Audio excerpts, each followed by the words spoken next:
Oh, beautiful for spacious skies.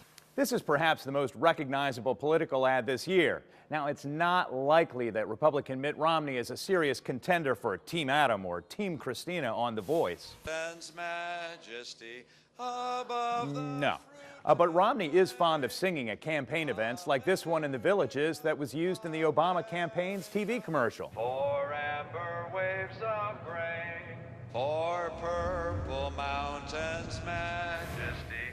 This is the most consistent attack from the president, that Romney sent jobs overseas while running Bain Capital. Did Romney's firms ship jobs to Mexico and China? The truth meter rings true. Hold on a minute, hold on. It also rings false. It's true that firms connected to the company Romney founded, Bain Capital, sent jobs to Mexico and China. But the ad cites paperwork from a Bain company called SMTC Corporation. In 2001, it closed a Denver plant and expanded one in Mexico. The ad also points to an LA Times article from 2000 that reported the Bain company Modus Media cut 200 jobs in California and was opening a factory in Mexico. But Romney no longer worked at Bain after 1999, so implying that they were his companies is false. As for the claims about outsourcing jobs to China, documents filed in 1993 by Bain Capital show its company Holson Burns outsources 75% of its photo frame manufacturing in partnership with China, Taiwan, and Thailand. The ad does not tell you the company made 75% of its photo albums in New Hampshire, nor does it tell you net sales increased 14% under Bain. But Romney was, in fact, running Bain at that time, making this outsourcing claim true. Above the fruited plain. The claim reads, as governor, Romney outsourced jobs to India. On this one, we'll leave the truth meter hovering in the middle. First, some background. Offshoring is a practice the Government Accountability Office studied in 2005 and found that 43 of the 50 states, including Florida, used foreign servicing centers to handle programs like child support, insurance, and food stamps. Massachusetts hired Citigroup to handle its food stamp program, but that contract was already in place when Romney took office, and it was Citigroup, not state government, doing the outsourcing. The contract was later dumped. It is noteworthy that Romney vetoed a bill that would have banned businesses with state contracts from outsourcing work overseas. But the Democratic legislature in Massachusetts could have done a veto override and chose not to do that. America, America, God shed his grace on thee. Romney has admitted to having a Swiss bank account, which is now closed. But does he have a fortune stashed away in offshore island accounts?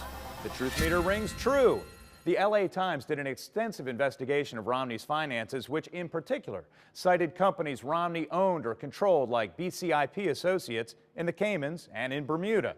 The purpose was to avoid paying U.S. taxes.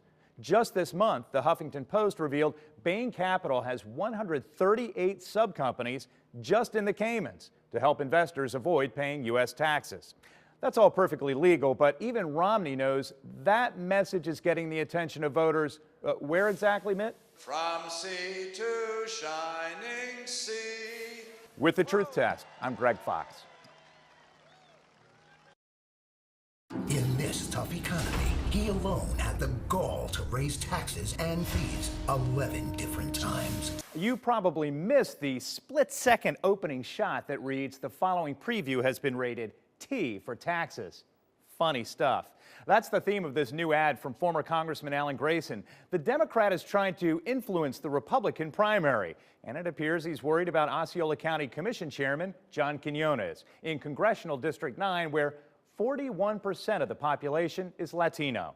First, Grayson says Quinones alone raised taxes and fees. The WESH-TV News truth meter rings false. No elected leader can raise taxes alone. That takes majority votes. The nerve to create a new tax on 911 calls. This claim addresses two bills involving emergency communications and how to pay for it. One of them called for a 911 surcharge of 50 cents per month. It was for prepaid wireless customers who before then did not pay any tax on emergency telephone services, like most of us.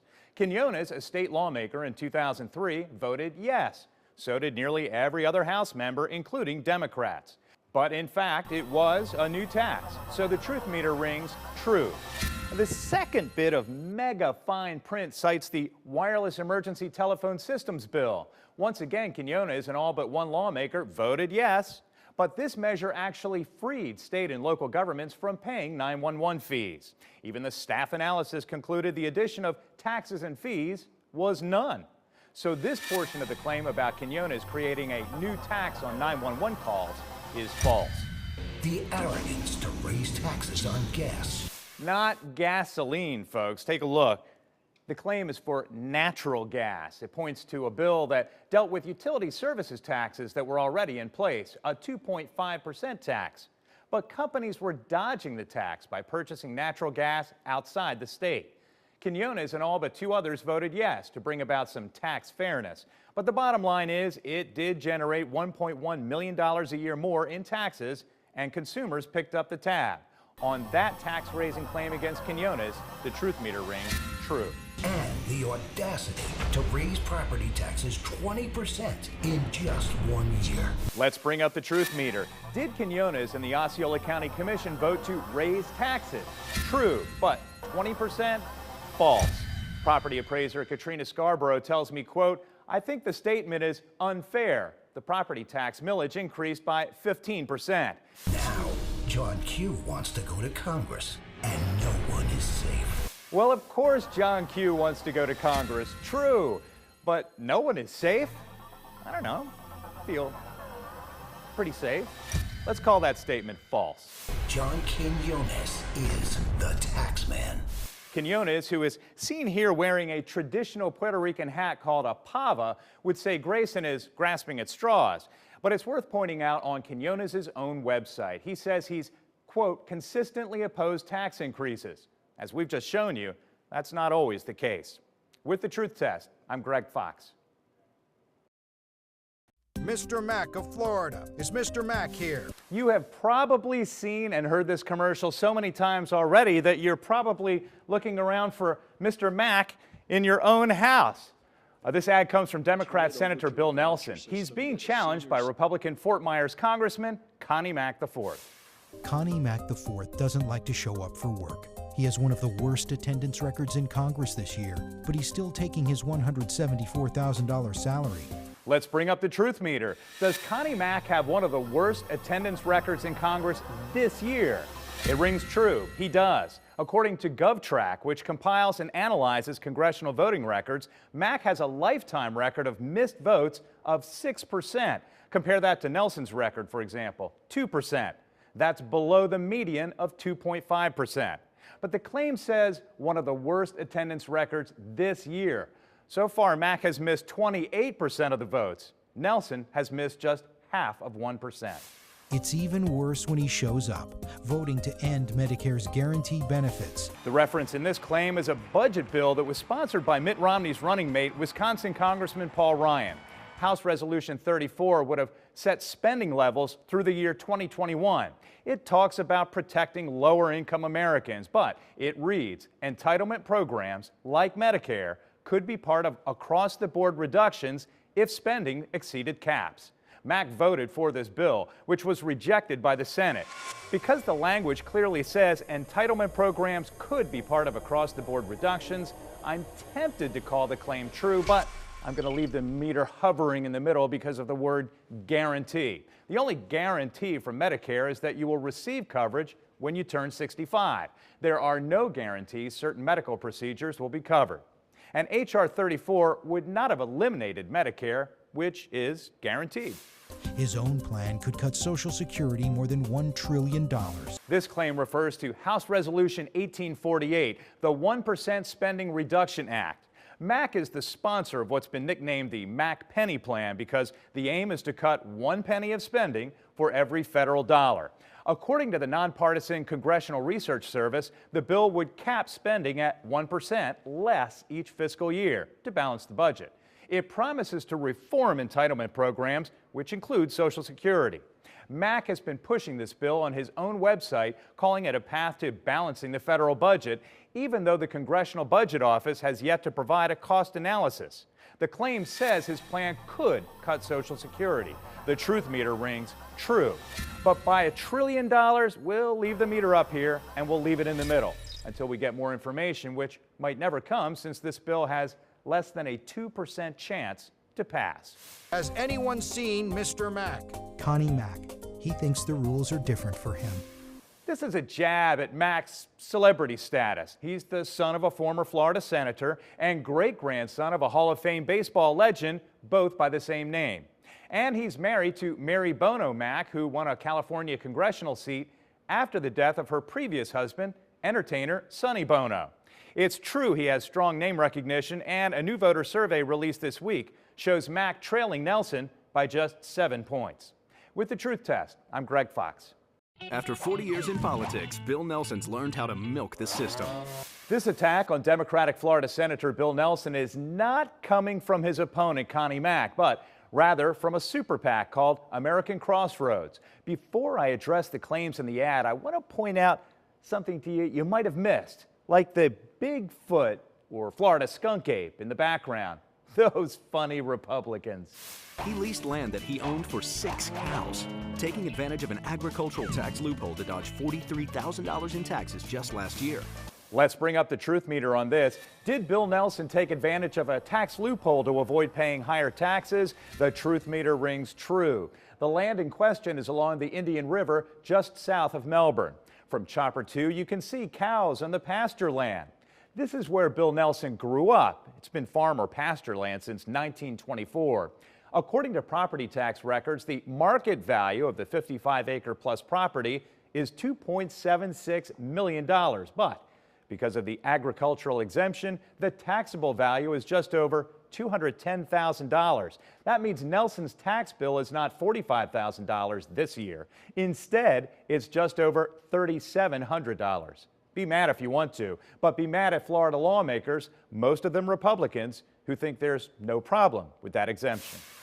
Then he sold the land for home development, pocketing at least $1.4 million. Did you see that? Cows flying away in a twister, just like in The Wizard of Oz. Toto, I have a feeling we're not in Kansas anymore. Wow. That was really something. Anyway, again, we bring up the truth meter. Did Bill Nelson make money selling the land for some homes? The truth meter rings true, but take a look at the homes. Less than a handful. A home development implying a subdivision? We'll call the language in that part of the claim false. Worse, Nelson twice voted for a massive tax hike that would devastate Florida farms and ranches. The truth meter gets a workout on this claim. Let's bring it up. Is it true Nelson voted for massive tax hikes? The meter will just hover in the middle for now because it depends on who is getting taxed. It is true that he voted for a tax reform measure this summer that would increase taxes for those earning more than $200,000 a year. But would that same measure hurt middle and lower income families? False. In July, Nelson voted for controversial Senate Bill 3412 titled the Middle Class Tax Cut. According to the Joint Committee on Taxation, it would provide education and other tax relief, but only a temporary extension of certain tax cuts like the alternative minimum tax. Small business groups say that and the exclusion of the estate tax could devastate family farm operations. And according to On the Issues, Nelson has been flip-flopping for years on the estate tax. While he today says he supports repealing it, in 2007 he voted no on a proposed amendment to the congressional budget that would have repealed the death tax. And a couple of years ago voted no on the Tax Extenders Act, which would have given a 5-year extension on depreciation of equipment for farming businesses. Bill Nelson, tax breaks and big profits for him, higher taxes for the rest of us. Cartoon dialogue box that appears to show cows talking? Now, this is almost more believable than someone having 2 homestead exemptions. Oh, wait a minute. Nelson's Republican opponent, Connie Mack, does have 2 homestead exemptions because both he and his wife, California Congresswoman Mary Mack, have homes they claim as homesteads in 2 different states to save tax money. With the Truth Test, I'm Greg Fox. Welcome to Dan Webster's Lobbyist Lounge. When you first see this commercial, it looks like Republican Congressman Dan Webster spent your money on a special hideout for those secret agents of political manipulation. Vodka martini. Shaken, not stirred. But even 007 didn't have widescreen TVs in the mid-90s when Webster became Florida House Speaker. On the Truth Meter, we'll grade the imagery in this ad false. As Speaker, Dan Webster spent 100,000 taxpayer dollars redecorating his office, building a lounge for lobbyists. This commercial comes to us from Washington Democrats who are trying to help Val Demings defeat Webster. Now, did Dan Webster spend taxpayer money to make changes after Democrats had occupied the Speaker's office for more than a century? True, he did. But did he spend $100,000 to add a lobbyist lounge? False. No room was added. It was a converted office. In fact, we have a photo of what it looks like today. An office about the size of a small bedroom. And get this, according to the Orlando Sentinel, Webster's Democratic predecessor, Speaker Pete Wallace, spent $2 million to renovate his office. The Sentinel also reported that Webster cut the Speaker's office staff. He spent just over $400,000 on salaries compared to $644,000 by Wallace. That saved taxpayers more than $238,000. Spiral staircase, sofas, TVs, cozy, like Dan Webster's relationship with lobbyists. Deception alert. That spiral staircase looks pretty dramatic, but that's not what the stairs look like, and it was not in any lounge. The iron staircase was built to connect the Speaker's office with the Majority Leader's office. It cost about $30,000 taxpayer dollars, but is now in a closet because Marco Rubio, our current U.S. Senator, removed it during his own $500,000 renovation when he was House Speaker. And by the way, according to a Democratic lobbyist and a Tallahassee reporter who's been covering politics for decades, Webster installed the staircase not to get cozy with lobbyists, but to avoid them and reporters. And the lounge was for former Republican leaders to watch House activities on TV. Webster accepted over $81,000 from lobbyists. Did Webster accept $81,000 from lobbyists? True. In fact, more than that during his 2 congressional campaigns. But according to Open Secrets, which tracks campaign contributions, Demings has received more than Webster this year from lawyers and lobbyists. $70,000 for her, $45,000 for Webster. And last March, Webster was caught cozying up to them at a Key Largo resort. Dan Webster and lobbyists, a little too cozy. This claim refers to a CBS News report in which Webster and other freshman members of Congress were caught on video during a political fundraising trip with lobbyists. Was Webster there at the same time with the lobbyists? According to CBS, it's true. I asked Webster about that, and he claimed he simply went fishing with his sons and had no contact with lobbyists. We ate our own meals. We didn't eat with lobbyists. I ate at Subway with my sons. We went on a fishing boat. The fishing boat contained no lobbyists. It was just us. Whether or not you believe that is up to you. With the Truth Test, I'm Greg Fox. Karen Castor Denton. We trusted her with our children. We trusted her with our taxes. This new ad beating up on House District 30 candidate Karen Castor Denton comes to us from state Republicans. Denton is an Orange County school teacher.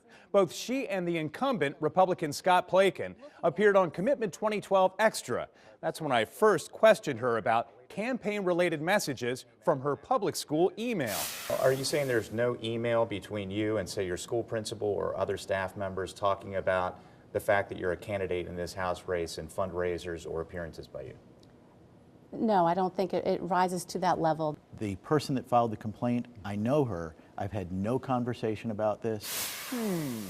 The woman Plakin is referring to filed complaints with the Ethics and Elections Commissions, alleging Denton committed violations under state law. Her job was to teach children reading, writing, arithmetic. Instead, she used our children's class time and our taxes to schedule campaign press interviews. Let's bring up the truth meter. Did Karen Castor Denton use our children's class time and our taxes to schedule campaign press interviews? The truth meter rings false. The email in question is dated April 26th at 3:51 in the afternoon, nearly an hour after school dismissal. Denton asked her principal if it's okay to do a news interview on property. Her principal replied, "This is not allowed." So the interview never took place and class time was not disrupted. raise campaign cash, organize campaign events, and to lobby for a new job as an influence peddler. Let's take these one at a time. In one message, Dental talks about getting help with a campaign event. The email was sent from her school account on May 7th, a day the district confirms Dental was working. And in an April email, Dental wrote that she wants to avoid the appearance of campaigning and asks her principal to mention her candidacy at the next faculty meeting. Is it true that Dental used her school email account to try and raise awareness of her campaign, which often results in raising campaign cash? True. It sure looks like it. In yet another email exchange in June to Superintendent Barbara Jenkins, Dental suggests a new kind of employment, if elected, that would be advantageous to the district in her new position among, quote, decision makers in Tallahassee. There is a Florida statute under ethics that prohibits candidates from soliciting a promise of future employment. We'll keep the meter hovering in the middle right now. We simply don't know what, if any, job the district has promised Dental if she's elected. As for state election law, it's pretty clear. An employee of any political subdivision, that includes a school district, may not participate in any political campaign for an elective office while on duty. The school district has a similar policy. I asked more than a week ago for the district to determine if Dental has violated that policy. So far, no answer. With the Truth Test, I'm Greg Fox. Politicians have made it tough enough for us to pay for the things we need. This is the latest ad from a Republican group called American Action Network that's spending, get this, $1.2 million to try and help Republican Congressman Dan Webster. He's up against Democratic challenger Val Demings, Orlando's former police chief. Demings supports policies like the $800 billion failed stimulus that let Wall Street executives take bonuses. We all remember the aftershocks of the stimulus. Forbes and others delivered a bailout bonus smackdown, exposing bankers who collected $18 billion in bonuses. But does Demings support policies like the stimulus? The truth meter remains in hover mode. Demings wasn't in Congress at the time of the vote in 2009, though it was passed entirely by Democrats. The tiny print in this ad points us to the electful.com website. On the economy, it shows Demings for the stimulus. But look underneath, it shows no information, no attribution for this rating. On the same page, though, it shows her against bailouts. Back to that claim that the stimulus failed. According to the Nonpartisan Congressional Budget Office, the stimulus package increased employment by between 1.4 and 3.3 million jobs. Whether you consider that a failure is up to you.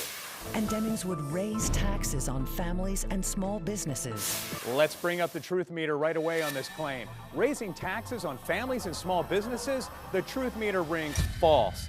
Even the fine print in this ad directs us where? To Val Demings' own website. Under her jobs plan, she says nothing about raising taxes. Instead, she wants more tax deductions and credits and loans to help with startup costs for small businesses that create jobs. The claim partly refers to a Fox Business article back in July in which small businesses said they fear the health care law and President Obama's tax plans will hurt small businesses.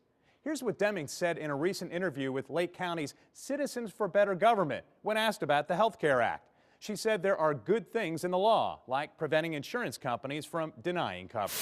Keep tax and spend politician Val Demings out of Congress. Tax and spend politician, will grade that last jab false. Demings has never been elected to public office. That's up to voters in Congressional District 10. With the Truth Test, I'm Greg Fox.